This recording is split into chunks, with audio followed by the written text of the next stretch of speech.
The Vrexian battle cruiser drifted through space like a corpse refusing to admit it was dead. Commander Takris stood on what remained of his bridge, claws gripping the edges of his command station while the deck plates groaned beneath him. Hull breaches had turned half his vessel into a frozen tomb. One engine hung by structural threads that screamed with every course correction. His engineers had given him 5 days before complete structural failure. The nearest Vrexian repair facility sat 3 weeks distant. The mathematics of survival were simple and brutal. The human station appeared on his forward display, growing larger against the star field. New Harbor Station, they called it. Takris studied its strange architecture with the eye of a warrior trained to assess threats and weaknesses. The station sprawled outward in asymmetric patterns, repair docks extending like metal branches from a central trunk.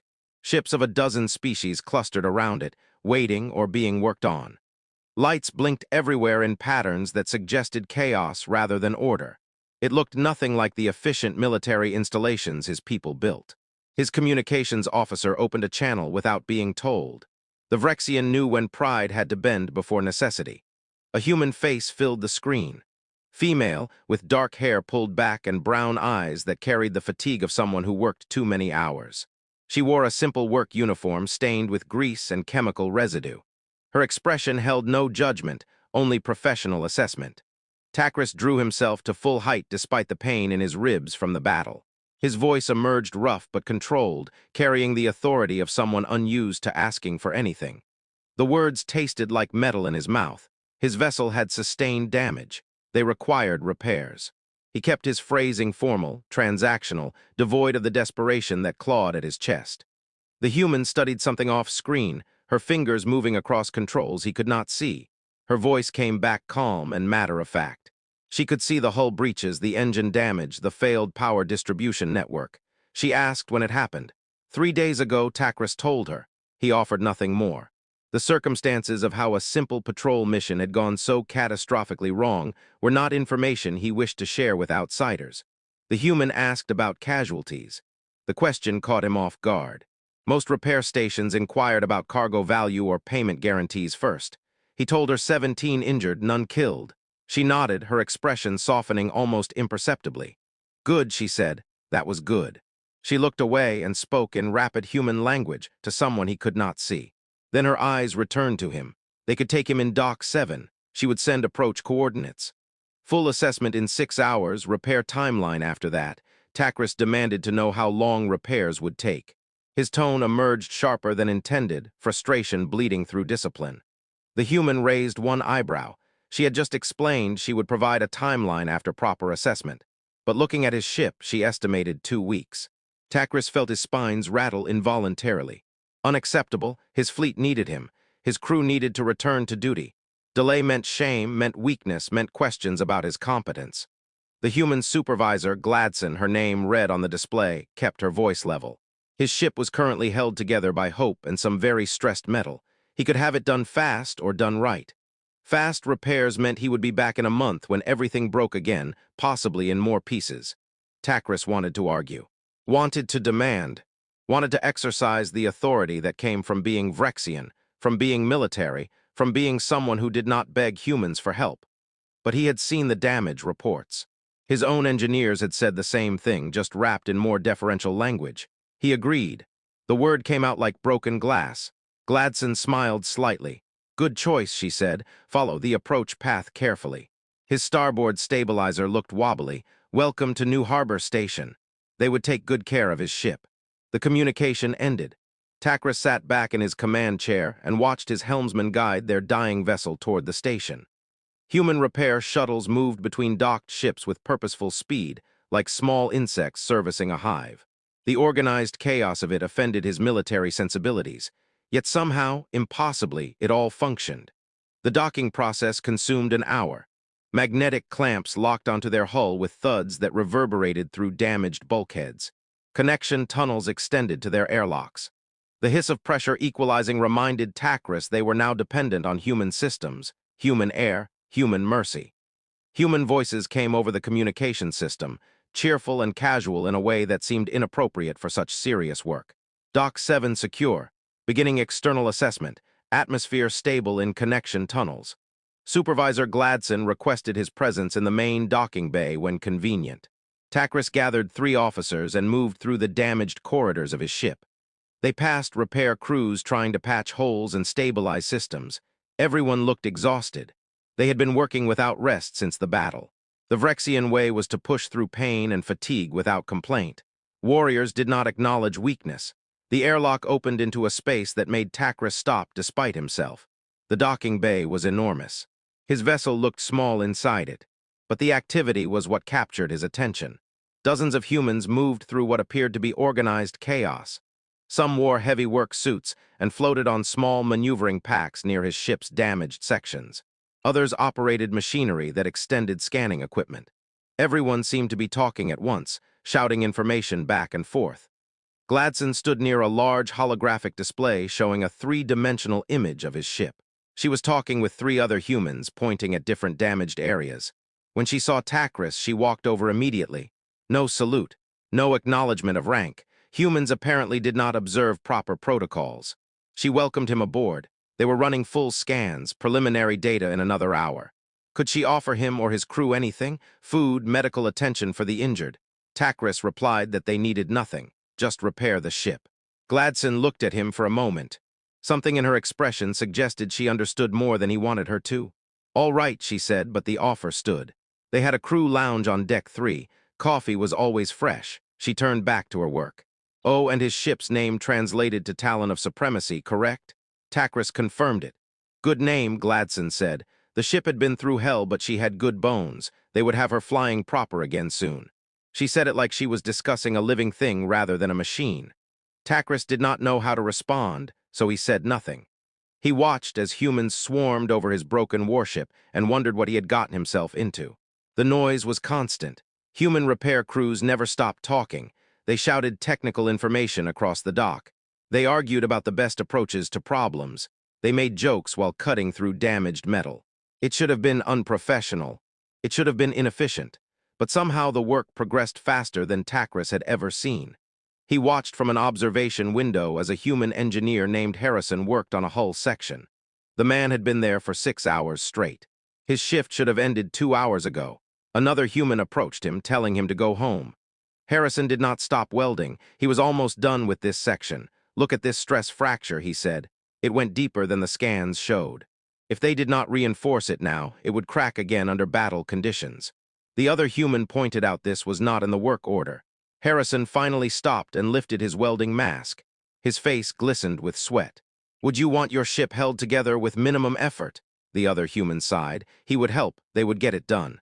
Takris could not understand it. The extra work would not earn additional payment. His contract with the station specified exactly what repairs were needed. Why would they do more than required? It was not logical, but he saw it everywhere.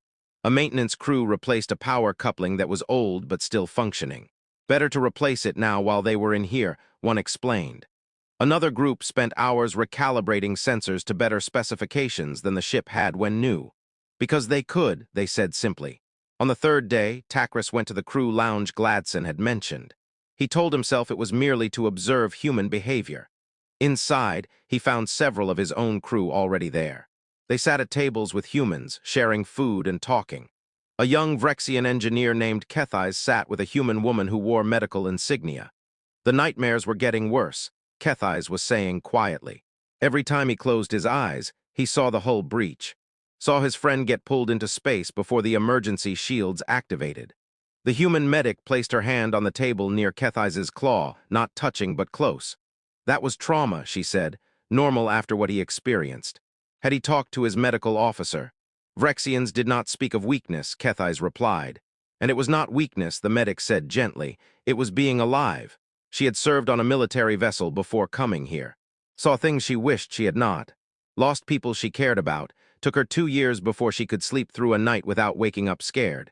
Kethais looked at her with surprise, but humans were so soft, so emotional. The medic smiled sadly. Yeah, they were. And that was okay.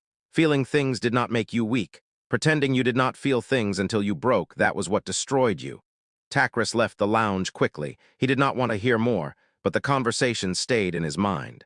That night he accessed the station's files. He told himself it was research.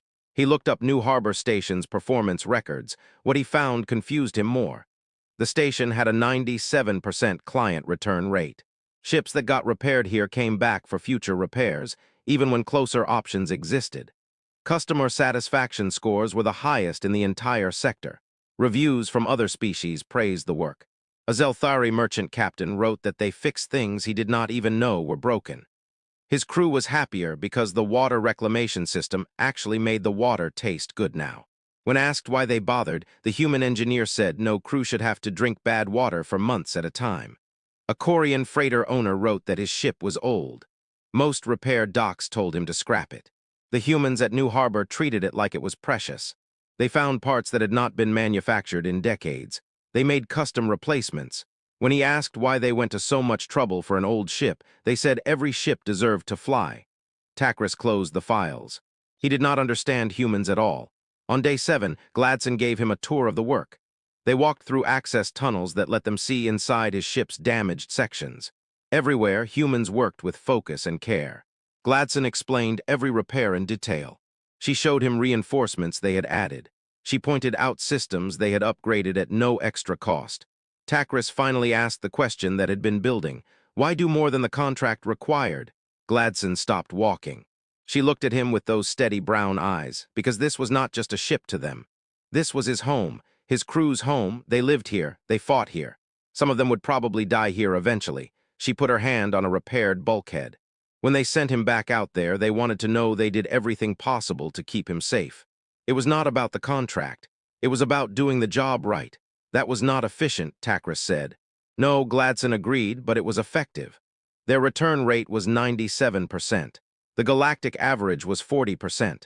Most species fixed a ship just enough to get it flying, then hoped it did not come back with the same problem. They fixed it properly so ships did not die from shoddy repairs. Crews did not die because someone cut corners. She started walking again. Takris followed. Gladson explained that other stations called them too emotional, too involved. Said they cared too much about machines, but ships were not just machines. They carried lives, dreams, futures. Every ship had a story. His was a warship that protected his people. That mattered. They reached the engine room. Takris's engineers worked alongside humans. He noticed something strange. They were laughing together, sharing techniques. His chief engineer was showing a human a Vrexian method for calibrating plasma injectors. The human was showing his engineer a Terran trick for balancing power flow. Gladson said his chief engineer was brilliant. She had taught Gladson's people 3 things this week they did not know. That was why they did this too. Every ship that came here taught them something new. Every species had knowledge to share. They made each other better. Takris watched his crew work peacefully beside humans. He thought about Kethais talking openly about trauma. He thought about Harrison working extra hours to make sure a repair was perfect. He thought about engineers who cared if water tasted good. Maybe humans were not soft. Maybe they were something else entirely. Something the galaxy had not seen before. Something that might actually be stronger than warriors who refused to feel anything at all. The alarm woke Takris from shallow sleep in temporary quarters while his ship's life support systems were being rebuilt. The sound was not a battle alarm, different, urgent but not aggressive, distress signal. He reached the station's command center in minutes. Gladson was already there, still wearing clothes from the day before. She probably had not slept. Her crew gathered around displays showing a massive ship drifting in space. Takris demanded to know what was happening. Gladson glanced at him. Colony ship, Sith species, complete engine failure. They were drifting toward the Kester radiation belt. Takris felt his spines go rigid. The Sith. His people had fought 3 wars against them. Old hatreds ran deep between Vrexians and Sith. How many on the ship, he asked. 40,000. Mostly civilians, families heading to a new colony world. Gladson's fingers flew across controls. They were 6 hours from the radiation belt, maybe less. That was unfortunate, Takris said carefully. But surely another Sith vessel would respond to their distress call.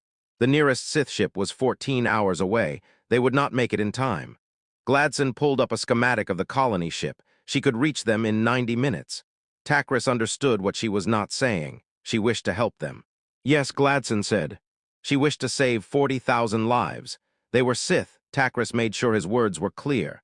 Current resources were allocated to repairing his ship. The contract guaranteed completion in 2 weeks. Diverting resources would delay his repairs. Gladson finally looked directly at him. Her eyes were hard. She was aware of the contract. Then she knew she could not help them without breaking her agreement with him, Takris said. He felt a strange sensation in his chest. He was giving her an excuse, a logical reason to turn away. Why was he doing that?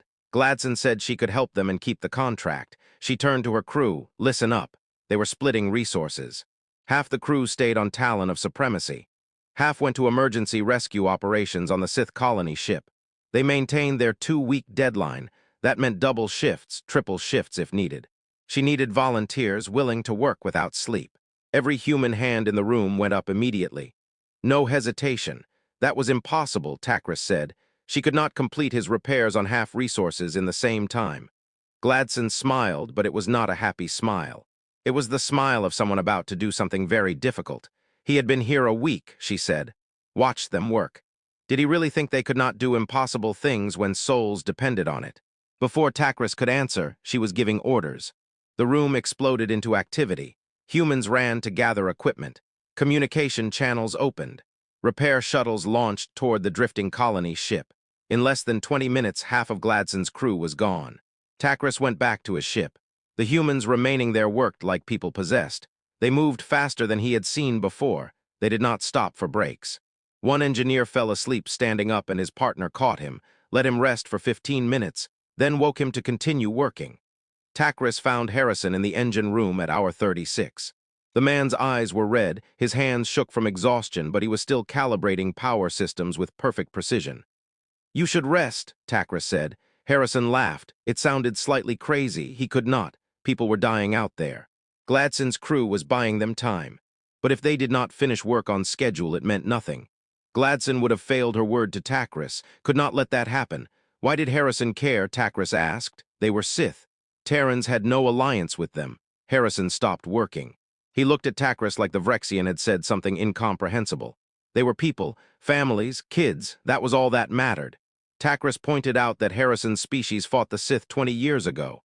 Harrison said he knew. His father died in that war. He turned back to his work. But those 40,000 civilians did not kill his father. They were just people trying to get to a new home.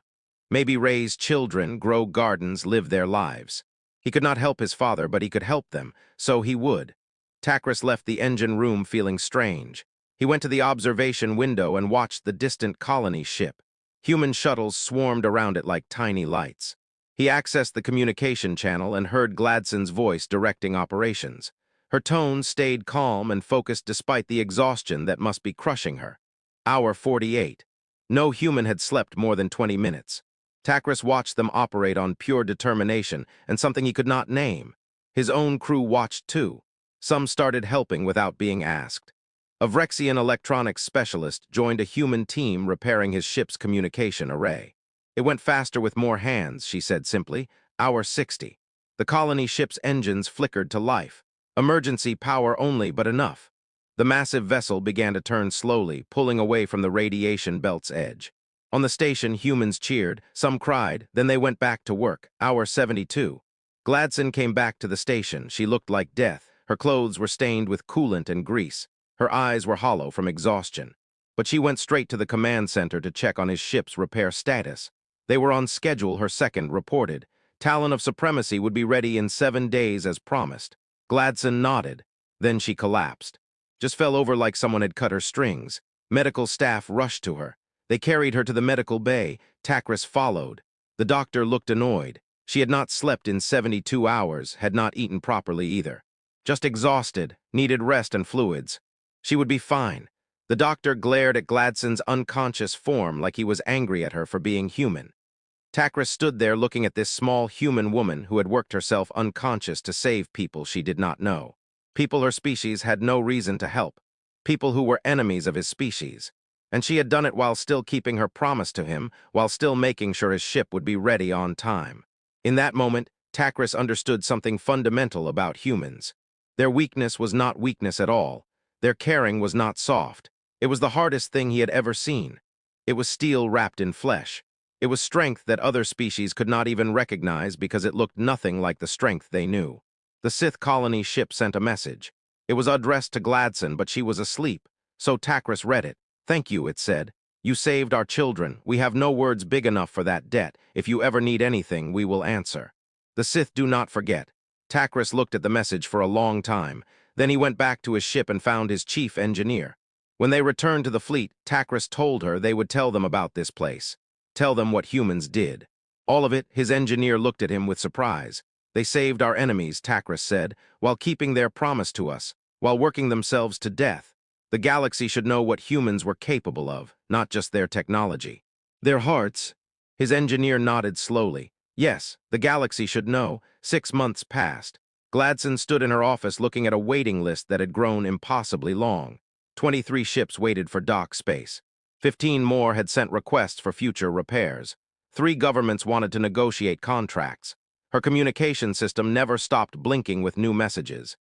"This is getting ridiculous," her second said, dropping another stack of requests on her desk. A Chuovian freighter just offered double payment if they could squeeze them in next month. A Korean military vessel wanted to bypass closer repair stations to come here. They were booked solid for the next 4 months. Gladson rubbed her tired eyes. What happened? They were busy before, but this was crazy. He pulled up news reports on her screen. She saved 40,000 Sith civilians. That was what happened. The story went everywhere. Sith media, Vrexian media, even species that did not talk to each other heard about it. There were documentaries being made about New Harbor Station. Gladson scrolled through the reports. She found an interview with a Sith mother who had been on that colony ship. The woman held her child and cried while talking about the human repair crews who worked without sleep. Another article discussed the Vrexian commander who spread the story throughout his military fleet. Commander Takris had been busy. She found a quote from him in a Vrexian military journal. "Human repair docks do not simply fix vessels. They care for them as if each ship carries their own families. This is not weakness. This is strength we must learn to value." Her communication system blinked again. Incoming call from a Zelthari merchant captain. Gladson accepted it. A 4-eyed alien face appeared on the screen. It introduced itself as Captain Dreth of the merchant vessel Golden Wind. He wished to get repairs at her facility. Gladson told him they were pretty booked up. She could fit him in about 3 months from now. Dreth said he would wait. Gladson asked why. There was a closer repair station, and it was cheaper. The captain's eyes blinked in sequence.